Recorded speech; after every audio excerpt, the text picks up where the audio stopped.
Students, this is textbook English Special Class 10th, and there are 21 chapters in this textbook.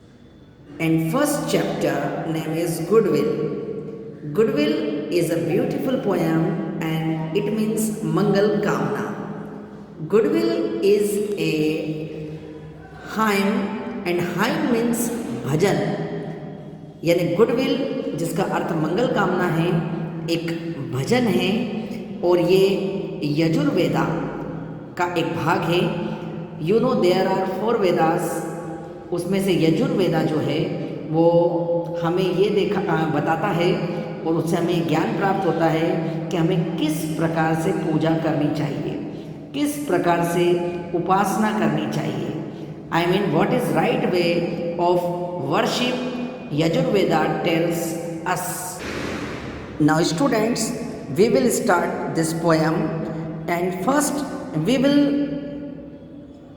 read 3 lines of this poem.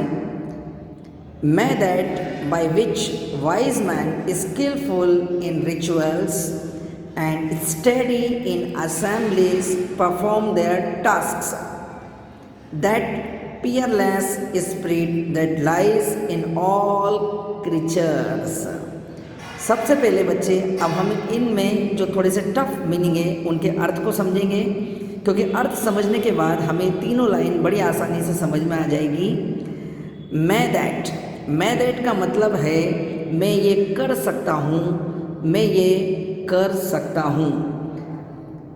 Skilful in rituals, actually rituals का मतलब होता है अनुष्ठान और skilful का मतलब होता है उसमें पारंगत, यानी अनुष्ठान हवन यज्ञ में पारंगत. स्टेडी मीन्स स्थिर शब्द है. स्टेडी का मतलब होता है स्थिर, एक जगह टिका हुआ. असेंबलीज का मतलब होता है सभा. परफॉर्मेंस प्रस्तुत करना. टास्क मतलब हमें दिया गया कोई काम. पीयरलेस का मतलब होता है बेजोड़, जिसका कोई तोड़ ना हो. स्पिरिट का मतलब आत्मा जो शरीर के अंदर होती है. और क्रीचर्स का मतलब होता है प्राणी, जीवात्मा. अब हम इन तीनों लाइनों का अर्थ समझने का कोशिश करते हैं कि आखिर ये तीनों लाइन हमको क्या बताती हैं. Method by which wise man skillful in rituals, अर्थात व्यक्ति को सबसे पहले बुद्धिमान होना चाहिए और उसके बाद उसे अपने सभी अनुष्ठानों में पारंगत होना चाहिए, यानी उसको ज्ञान होना चाहिए, उसको अनुभव होना चाहिए. हमें सभी सभाओं में स्थिर होना चाहिए, नियमित होना चाहिए और सभी दिए गए कार्य को अच्छे से करना चाहिए. यानी हमें जो कोई कार्य दिया जाता है वो हम बहुत अच्छे से करें. Perform there task. That peerless spirit that lies in all creatures. इसमें कहा गया बेटे आत्मा बेजोड़ है, न यहाँ जन्म लेती है न यहाँ मरती है और ये सभी प्राणियों में अंदर होती है. यानी आत्मा न जन्म होता है उसका, न उसकी मृत्यु होती है, वो अमर है, सभी प्राणियों के अंदर होती है, स्थिर होती है. Now students, we will study next 3 lines. May that my mind resolve on what is good. May that which is deep knowledge, intellect, memory. That which is the deathless flame in living beings. These are 3 beautiful lines.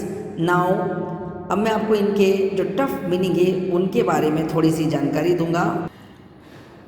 बच्चों, इसमें mind का मतलब होता है मन. Resolve means संकल्प, निर्णय, दृढ़ इच्छा करना. डीप मीन्स गहरा. नॉलेज मीन्स ज्ञान. इंटेलेक्ट मीन्स समझ, जिसको हम बुद्धिमत्ता भी कहते हैं. मेमोरी का मतलब है स्मृति, याददाश्त.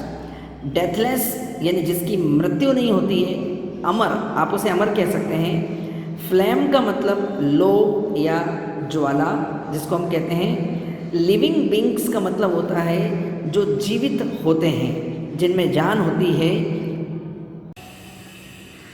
अब हम इन तीनों लाइनों के जो यहाँ पर दी गई हैं के भाव को यानी एक्सप्रेशन को समझने की कोशिश करते हैं।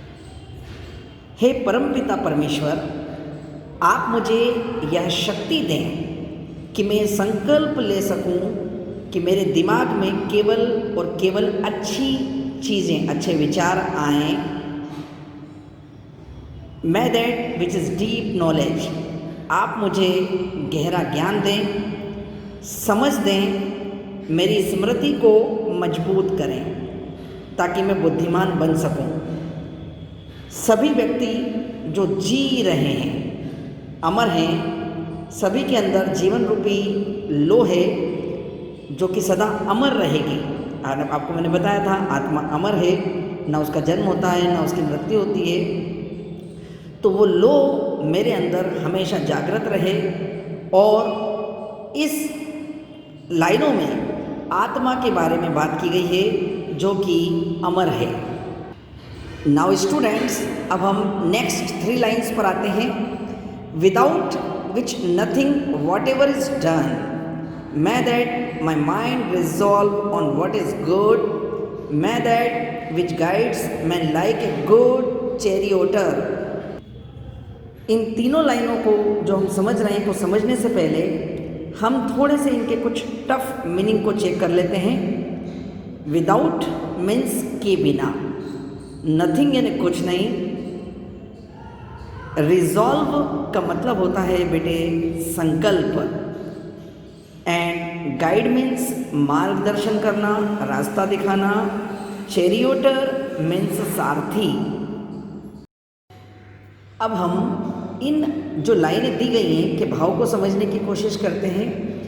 Without which nothing what ever is done, यानी उसके बिना कुछ भी संभव नहीं है। अब उसके बिना का मतलब है आत्मा। आत्मा के बारे में इसमें बात की जा रही है कि आत्मा के बिना कुछ भी संभव नहीं है और आत्मा सबसे महत्वपूर्ण है। May that my mind resolve on what is good. इन पंक्तियों का मतलब है, हे परम पिता परमेश्वर, रिजॉल्व मीन्स संकल्प। मैं संकल्प ले सकूं कि मेरे मन में केवल अच्छी चीज़ें, अच्छे विचार आएँ और मैं अपने जीवन को सार्थक बना सकूं। इस पंक्ति में यह बताया गया है कि हमें सभी के अंदर, यानी हम सभी के अंदर आत्मा रूपी परमात्मा है जो हमें एक सारथी की तरह आगे ले जाता है और हमारा मार्गदर्शन करता है। यानी चैरियोटर के बारे में मैंने बताया था कि सारथी होता है और गाइड का मतलब होता है मार्गदर्शन करना। मैं दैट विच गाइड्स मैं लाइक ए गुड चैरियोटर। परमपिता परमेश्वर एक बहुत ही अच्छे अनुभवी सारथी की तरह हमें हमारा रास्ता दिखाता है, हमारा मार्गदर्शन करता है। अब हम अगली अंतिम 3 पंक्तियों पर आते हैं। Who controls fleet footed horses with the reins, that which abides in the heart, most swift and active, may that my mind resolve on what is good। Friends, ये जो अंतिम 3 लाइनें हैं, सबसे पहले हम इनमें जो थोड़े से टफ मीनिंग है उनको चेक करते हैं। कंट्रोल का मतलब नियंत्रित करना। फ्लीट, इस शब्द का जो अर्थ है वो है चुस्त मतलब बिल्कुल फुर्तीला। रेंस जो शब्द है इसका हिंदी अर्थ है लगाम का मतलब होता है नियंत्रण। एबाइट्स जो यहाँ शब्द आपने देखा है, एबाइट्स का मतलब होता है प्रतीक्षा करना, इंतज़ार करना, किसी का वेट करना। हार्ट मीन्स हृदय। स्विफ्ट का मतलब होता है तेज। एक्टिव, इस शब्द का अर्थ है सक्रिय। माइंड मीन्स मन। रिजॉल्व, इसके बारे में मैंने आपको ऊपर भी अर्थ बताया था। संकल्प करना या कोई दृढ़ निश्चय करना। अब हम इन अंतिम तीनों लाइन के अर्थ को समझते हैं। Who controls fleet footed horses with the Reigns. बेटे इन लाइनों में ये बताया गया कि हम सभी के अंदर एक चुस्त घोड़ा है। चुस्त घोड़ा अर्थात हमारा मन, हमारा मस्तिष्क जो घोड़े जैसा तेज, चुस्त और फुर्तीला है, वो हमेशा इधर उधर भागने की कोशिश करता है। अर्थात हमारा मन घोड़े जैसा ताकतवर है, लेकिन हम हमारे मन रूपी घोड़े की लगाम परमेश्वर के हाथ में यानी परमपिता परमेश्वर के हाथ में देना चाहते हैं। रेंस के बारे में मैंने आपको बताया था कि इसका अर्थ होता है लगाम, और हम इस मन रूपी घोड़े की लगाम किसको देना चाहते हैं? तो हम इस मन रूपी घोड़े की लगाम परमेश्वर यानी परम पिता परमेश्वर ईश्वर को देना चाहते हैं। That which abides in the heart most swift and active. हमारा मन हमेशा प्रतीक्षा करता रहता है कि जब भी मौका मिले वो भाग जाए, क्योंकि हमारा मन बड़ा ही तेज और सक्रिय है। यहाँ मैंने आपको बताया था स्विफ्ट का मतलब तेज और एक्टिव का मतलब होता है सक्रिय। वो हमेशा भागने की फिराक में रहता है। May that my mind resolve on what is good। हे परमपिता परमेश्वर, आप मुझे शक्ति दें, मैं संकल्प लूँ कि मेरे मन के अंदर सब अच्छा आए, मेरे मन के अंदर सब कुछ अच्छे अच्छे विचार आए। मैं इस बात का संकल्प लूँ कि मेरी आत्मा शुद्ध हो, पवित्र हो। इस तरह से बेटे ये पूरा चैप्टर जो कि गुडविल है, मंगल कामना, एक बहुत ही खूबसूरत सी हाइम है, जिसके बारे में मैंने आपको बताया था कि हाइम का मतलब होता है भजन।